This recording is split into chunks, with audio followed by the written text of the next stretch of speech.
Hey, this is Off the Cuff, and I'm Steve from TorahFamily.org. Stiff-necked. Yahweh speaks of it often regarding his people in the scriptures. But what does it mean? The bottom line to it is that it means one is unyielding to Yahweh. You may be obedient in many areas of your walk and even truly desire Yahweh in your life. However, if Yahweh is showing you something that requires action on your part, but you ignore it, then you're acting as one who is stiff-necked. It shows you're not willing to yield all of your life over to Him. That's a dangerous place to be. In the eyes of Yahweh, you're either obedient or you're not. When He shows you something, He expects you to move on it. For what it's worth, this is a topic that could go on and on. But we want to at least look at some basics to help us out when examining this topic. Now, no one wants to think of themselves as a stiff-necked individual. However, it's irrelevant what we think. What matters is what Yahweh knows. We can present ourselves as a humble servant to whoever we want. But how does Yahweh view us? I mean, isn't that what we should be concerned with? Of course it is. But are we? That's the question.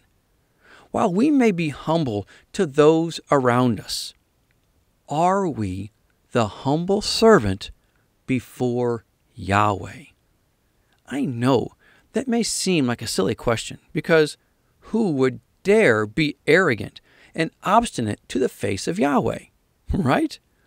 However, when we reject His ways, no matter how you present yourself to others, Yahweh takes it as if you're despising His word because you're willingly breaking His commands, thus making you obstinate and stiff-necked in His eyes. Hard to imagine that, right? I mean, surely Yahweh doesn't view you as an obstinate or stiff-necked individual. Well, let's read some verses from Numbers chapter 15.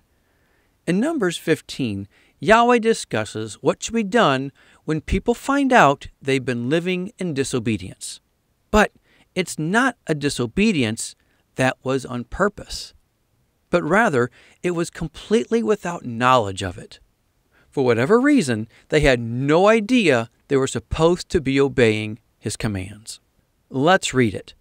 Numbers 15, starting in verse 22. Now, if you unintentionally fail to keep any of these commands Yahweh gave Moses, any of Yahweh's commands to you through him, from the day Yahweh gave them and continuing through the generations to come. Now, pausing here for a moment, please notice it says, continuing through the generations to come. Through the generations to come. He didn't say through a certain amount of generations or even up to a specific generation in the future. No, He said through the generations to come. Yahweh never said any of His commands found in the Torah would ever be done away with. They're His ways, and His ways are eternal. Continuing on in verse 24. And if this is done unintentionally, without the community being aware of it, then the whole community is to offer a young bull for a burnt offering as an aroma pleasing to Yahweh, along with its prescribed grain offering and drink offering, and a male goat for a sin offering. The priest is to make atonement for the whole Israelite community, and they will be forgiven. For it was not intentional, and they have brought to Yahweh for their wrong an offering made by fire and a sin offering. The whole community and the aliens living among them will be forgiven, because all the people were involved in the unintentional wrong. Now, Right here, many will say, hello, we have no temple or priesthood today. So we can't do what this verse tells us to do. So we can't follow the law. But we must remember, we can't break what we can't keep. Yahweh won't hold you accountable to something that can't be done. But that doesn't prevent us from doing what we can keep. In order to keep this teaching as short as possible, please see our teaching, The Unbreakable Laws. It explains why we're to keep what can be done while we wait for Yeshua to return, when all of the Torah will be followed again. Verse 24 through 26 is talking to the community as a whole, to all believers. Verse 27 through 29 discusses if it's just one individual who has unintentionally not kept the Torah. But verse 30 and 31 discusses what will happen if an individual rebels after finding we are to pursue the Torah. Numbers 15:30. But anyone who sins defiantly, whether native-born or alien, blasphemes Yahweh, and that person must be cut off from his people, because he has despised Yahweh's word and broken his commands. That person must be surely cut off. His guilt remains on him. So, one who defiantly breaks the law will be cut off from the community. Here's the thing. In Deuteronomy 31:27, Moses declared how the people of God were stiff-necked. And he said they were going to be even worse after he died. So they were stiff-necked and going to be even worse. But Yahweh made provision for them to return when they find out they were supposed to be obeying the Torah. But how can a whole community who was given the Torah believe it wasn't for them to follow? Simple. Once you get one generation not obeying it, the following generations will justify not following it all the more. With each succeeding generation, the Torah will be all the more removed from their daily life. With all that in mind, let's read a very important prophecy from Moses himself. Deuteronomy chapter 4, verse 25. After you have had children and grandchildren and have lived in the land a long time, if then you become corrupt and make any kind of idol, doing evil in the eyes of Yahweh your God, and provoking him to anger, I call heaven and earth as witnesses against you this day, that you will quickly perish from the land that you are crossing the Jordan to possess. You will not live there long, but will certainly be destroyed.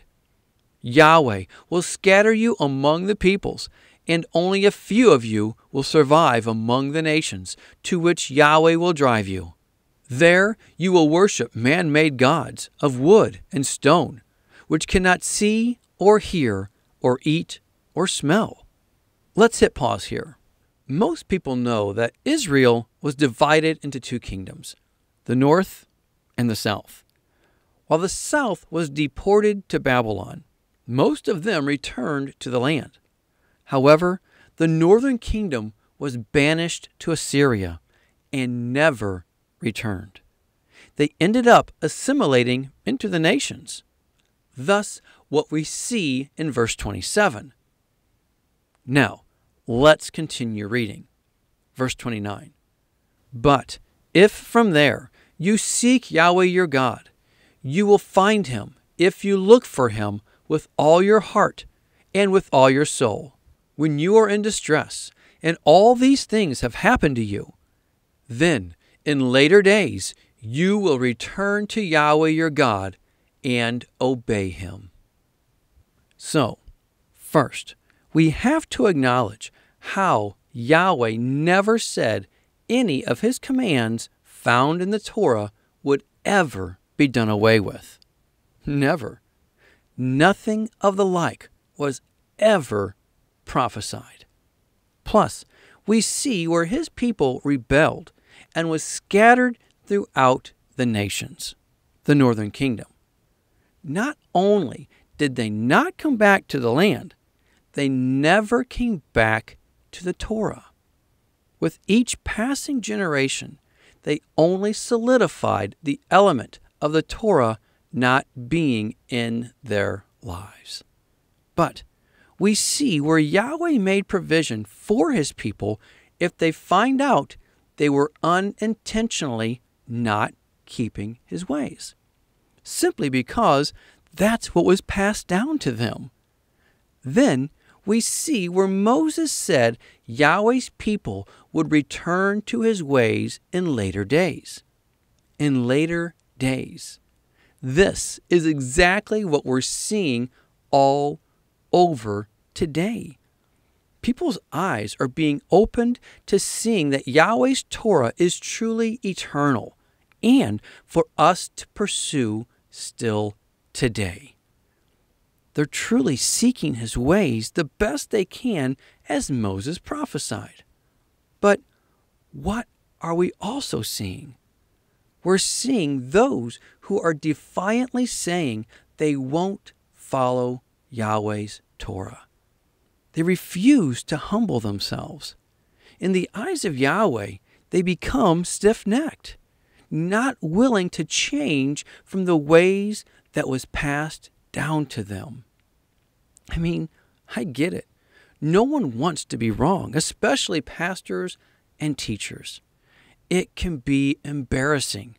So, in order to prevent any embarrassment, some are more willing to defend their view that they're now seeing is wrong than to admit they could have been wrong all this time. Some would rather go down with the ship than to admit they were wrong.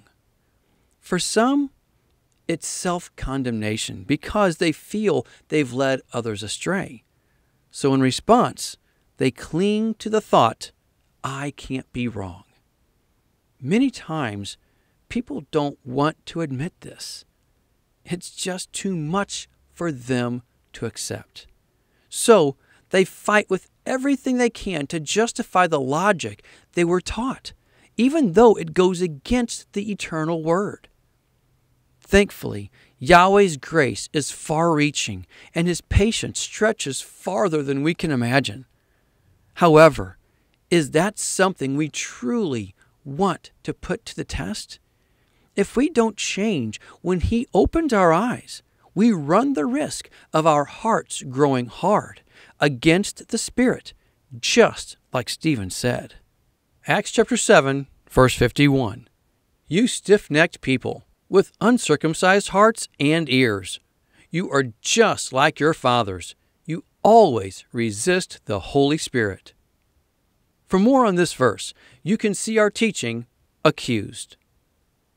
If one doesn't humble themselves, the time will come when he, Yahweh, will humble them. It's best to be humbled now and walk in his correction than to be humbled in his rejection. The question is, how long will Yahweh's grace be granted? How many times does he have to prick someone's heart before he won't prick it anymore? Proverbs 29:1. A man who remains stiff-necked after many rebukes will suddenly be destroyed without remedy. How many times does the Father have to show someone before it's too late? Please think about this. The message through the prophets has always been return to the Torah. And it's no different today. Let me say that again. The message has always been return to the Torah. The prophets constantly called for the people to return to Yahweh, to return to his ways. The message hasn't changed. Men come and go. Methods will vary, but the message is the same. Return to the ways of Yahweh. Just as Moses said his people would return in later days, it's time to return. It's time to return to his ways. We know history is cyclical, but please don't let what is said of those in the past be said of you. Nehemiah 9:29. You warned them to return to your law, but they became arrogant and disobeyed your commands. They sinned against your ordinances, by which a man will live if he obeys them. Stubbornly, they turned their backs on you, became stiff-necked, and refused to listen. This is Nehemiah speaking of the forefathers right before they were sent to Babylon. As I've said before, judgment is coming. It's called the tribulation. The tribulation is for the rebellious and stiff-necked in the church. Please, listen to what Jeremiah said about the people just before judgment came on them. Jeremiah 17:23. Yet they did not listen or pay attention. They were stiff-necked and would not listen or respond to discipline. We either submit to discipline or we become stiff-necked in our pride. When it gets to that point, it's just a matter of time until he sends his judgment. May Yahweh never say this of us. Jeremiah 32:33. They turned their backs to me and not their faces. Though I taught them again and again, they would not listen or respond to discipline. Judgment came not too long after this was said. I once heard it said, we struggle because we're ready to grow, but not ready to let go. It's an internal struggle. No one wants to be wrong, I know, but if we don't give in to the word, our hearts become hardened. When that happens, he won't prick our heart anymore. Please, let go of any pride you may have. As Moses said, Yahweh is calling us back to his ways in these latter days. Don't let fear of man cause you to miss out. John 12:42. Yet, at the same time, many, even among the leaders, believed in him. But because of the Pharisees, they would not confess their faith for fear they would be put out of the synagogue. For they loved praise from men more than praise from God. Do you love the praise of man more than the praise of God? I know that sounds like complete nonsense. But if you're refusing to walk in the ways of Yahweh because of what any person may think or say about you, then that's the situation at hand. Then you're more concerned what men will say about you than you are what Yeshua will say to you. Matthew 7:22. On that day, many will say to me, Lord, Lord, did we not prophesy in your name, and cast out demons in your name, and do many mighty works in your name? And then I will declare to them, I never knew you. Depart from me, you workers of lawlessness. And yes, the Greek says, workers of lawlessness. He's calling us back to his ways. Don't delay. Don't let a prideful, stubborn heart cause you to be unyielding to his Holy Spirit. It will only bring destruction. Proverbs 16:18. Pride goes before destruction, a haughty spirit before a fall. Bottom line, there's no room for pride in the walk of a believer. We need to walk humbly in his ways at all times. Well, that's all I have. Think about it. Pray about it. But more than anything, be a doer of the word and not a hearer only. Until next time, shalom.